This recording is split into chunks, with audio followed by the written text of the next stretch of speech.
आप देख रहे हैं पारस प्रेम न्यूज, खबर जो आप तक पहुंचे सबसे तेज। मैं अजय पत्रकार पारस प्रेम से। हाजी इरफान सोलंकी का जो मामला है, ये मामला जो है अब काफ़ी बढ़ चुका है। देखिए, इसमें एक जो सबसे मेन बात है, महत्वपूर्ण है कि एक बेसहारा 65 वर्ष की नज़ीर फातिमा जो आरोप लगा रही है किसी एक बेसहारा, एक गरीब लेडी जो झोपड़ी में रहती हो, वो किसी बड़े विधायक के लिए या इतनी बड़े व्यक्ति पे जिसके फादर भी विधायक रहे हों, जिनकी टैनी हो, एक बड़े आदमी हो, इतने वैसे आरोप नहीं लगा सकती। इतनी बड़ी हिम्मत बेसहारा एक लेडीज़ की और उसकी बेटी की नहीं हो सकती है। देखिए, कुछ न कुछ आग है तभी धुआं उठा है। इरफान सोलंकी का कहना है कि मैं उनको जानता नहीं, मैं पहचानता नहीं, ना वो मुझे जानते, ना ही रिजवान जी को जानते हैं। तो ये इरफान जी का कहना है, कहाँ तक सही है? मगर ये सही है कि इसके पहले भी मुकदमा चलता था, उसके घर पे आग लगी है और आज उनकी बहू ने स्वयं बताया है प्रेस कॉन्फ्रेंस में कि नहीं, रिजवान जी ला करके सब पेपर दिखला देंगे। इसका मतलब ये नहीं है कि उनको जानते नहीं, प्लाट कहाँ या उस बारे में कुछ नहीं मालूम। मामला कुछ ना कुछ है। अब क्या है, समस्या ये है कि जो नज़ीर फातिमा और बेबी नाज का जो कहना है वो कहाँ तक सच है, ये तो जांच का विषय है। और विधायक जी जो कह रहे हैं उनका भी एक अपना वो है। अब आइए, 11 एमएलए जो जांच करने आए हैं, 10 लोग, उनको मिला के 11 लोग, तो ये भी प्रतिनिधिमंडल और है। मगर एक दुखद बात ये है, चाहे बीजेपी का हो, चाहे कांग्रेस का हो, चाहे सपा का हो, चाहे बसपा का हो, ये जब भी प्रतिनिधिमंडल भेजते हैं उनकी पहले एनओसी होनी चाहिए। उन प्रतिनिधिमंडल की भी जांच होनी चाहिए कि तुम्हारे ऊपर ज़मीन के मुकदमे हैं कि नहीं। इन 10 एमएलओ पर भी अगर देखा जाए, शायद 1-2 एमएलए बच जाए या एक आध आदमी, नहीं तो सभी पे ज़मीनी मुकदमे होंगे और मुकदमे होंगे। खैर, ये नहीं, जो और भी प्रतिनिधिमंडल जाते हैं उन पे भी होते हैं। एक चीज़ और है कि रिजवान सोलंकी का हकीकत ये है कि उनके ऊपर उन्नाव से उनकी अपनी भूमाफिया में उनका पंजीकृत है। दूसरा ये है कि एक CIN number U4500 UP 2013 PTC 57945 Hamraj construction private limited company एक थी, जिसमें हाजी वसी, जिनका 3 जून के दंगे में नाम आया है, और इनकी वाइफ इरफान सोलंकी, नसीम सोलंकी का नाम था। हालांकि और मिराज सोलंकी जो उनके छोटे चाचा हैं, उनका नाम था। हालांकि बाद में उनकी पत्नी नसीम ने अपना उससे रिश्ते Humraaz construction company private limited से तोड़ लिए। चंदेश्वर हत्या में भी बदनाम किया जा रहा है इरफान को। जहाँ तक चंदेश्वर हत्या की जो पथराव की है, उससे इरफान या इरफान की फैमिली का संबंध नहीं हो सकता है।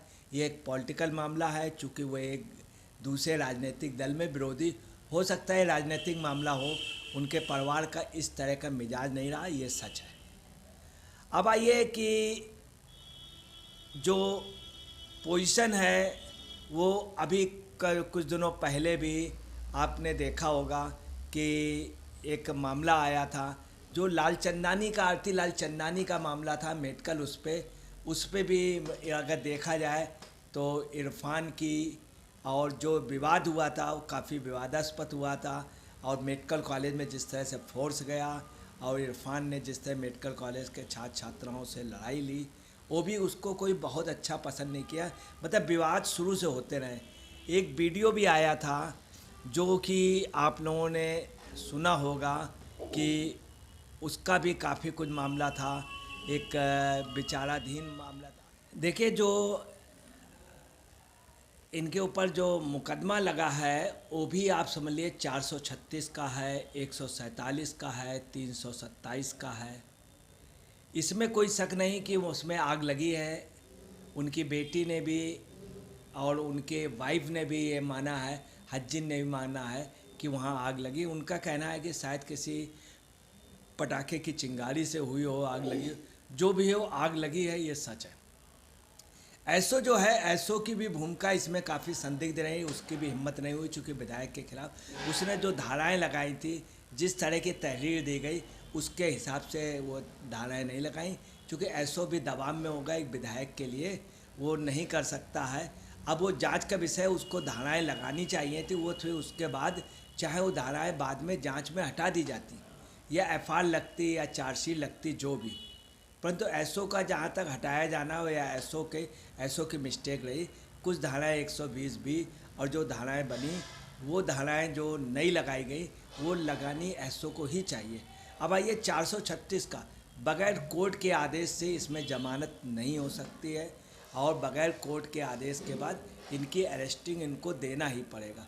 अब आइए 10 विधायक जो आने थे, उधर से इरफान यहाँ से भाग करके गए, वहाँ पे अखिलेश ने वो किया, परंतु उनके विधायक नहीं आए।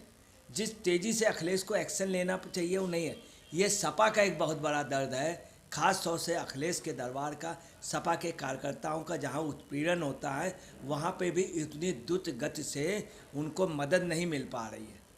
इस पे भी इरफान पे आरोप भी लगे हैं, मगर ये है कि ऐसा नहीं है कि आरोप जो लगे हैं ऐसी कोई बात नहीं, बात है मगर आरोप ज़्यादा लगे हैं।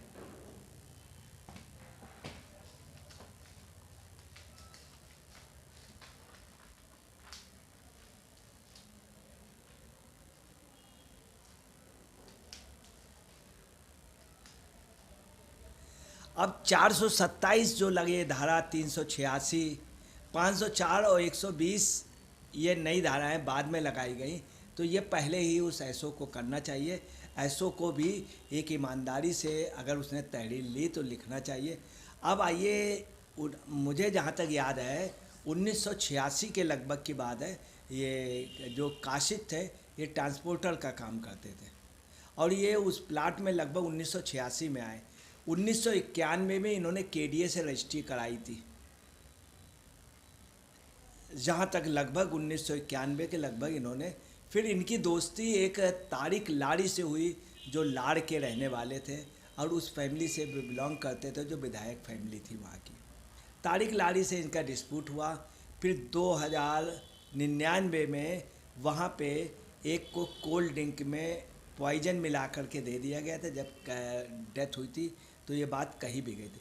218 में मुझे यहाँ तक याद है कि नाजिर जी की जो वाइफ थी, वो ये जो फातिमा है, फातिमा की जो वाइफ हैं काशिद, हस्बैंड जो काशिद थे, 2018 में वो एक्सपायर हो गए थे।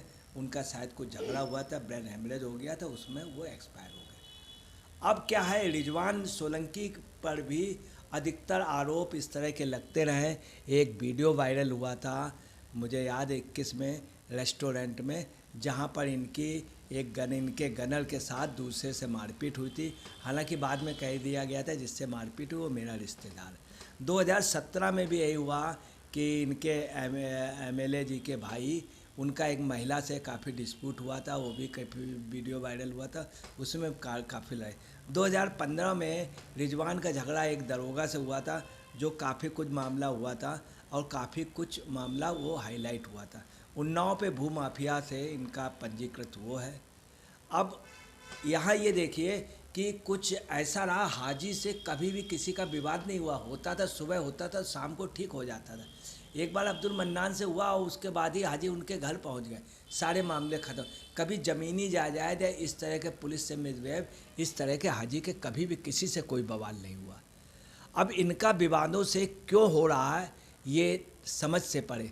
अब इनकी पत्नी ने भी आज प्रेस कॉन्फ्रेंस की थी, आज लोगों से मिले थे, उन्होंने बताया था कि, और इनकी माता जी ने, हज्जिन ने, कि शायद पड़ाके से हो सकता। वहीं उनका ये भी कहना था, उनकी बहू का, कि रिजवान जो है वो पेपर दिखला देंगे आके, उनके पास पेपर हैं। और उन्होंने कहा कि मुझे पहले अखिलेश पर विश्वास, उन्होंने स्पष्ट कह दिया कि मुझे पहले अखिलेश पर विश्वास है, और जो ये 10 लोग आ रहे हैं मेरे परिवार के लोग। अब समस्या ये है कि इरफान जी कह रहे हैं कि मैं उनको जानता नहीं हूँ, उन्होंने कभी मुझे देखा नहीं, वो मुझे नहीं देखा है, मैं कसम खाता हूँ, ये खाता हूँ। मगर ये सच है कि ये विवाद इनका पुराना है। उस प्लाट में कब्जे वाली बात, कब्जा कौन कर रहा, क्या कर रहा, ऐसा नहीं कि इरफान पे जितने जैसे आरोप लग रहे हैं चंदेश्वर आते, ऐसा बिल्कुल नहीं। मगर इरफान और उनके भाई रिजवान, उनका डिस्प्यूट है, अधिकतर डिस्प्यूट हो जाता है और ये एक विडंबना है। मगर ऐसा नहीं कि इरफान कोई अपराधी हो या रिजवान कोई बड़े अपराधी हो या कोई उस तरह का, ये इनका अपना स्टाइल है। ये भी सच है कि ये एमएलए भी है, ये लोग एमएलए का परिवार है और कारोबारी भी है और व्यापार भी है। अब व्यापार वो किस तरह का आप जानते हैं, हर एमएलए का व्यापार क्या होता। मगर जो 10 की सम्मति आ रही है, इनकी भी एनओसी होनी चाहिए। क्या इनके ऊपर तो कोई वो नहीं है?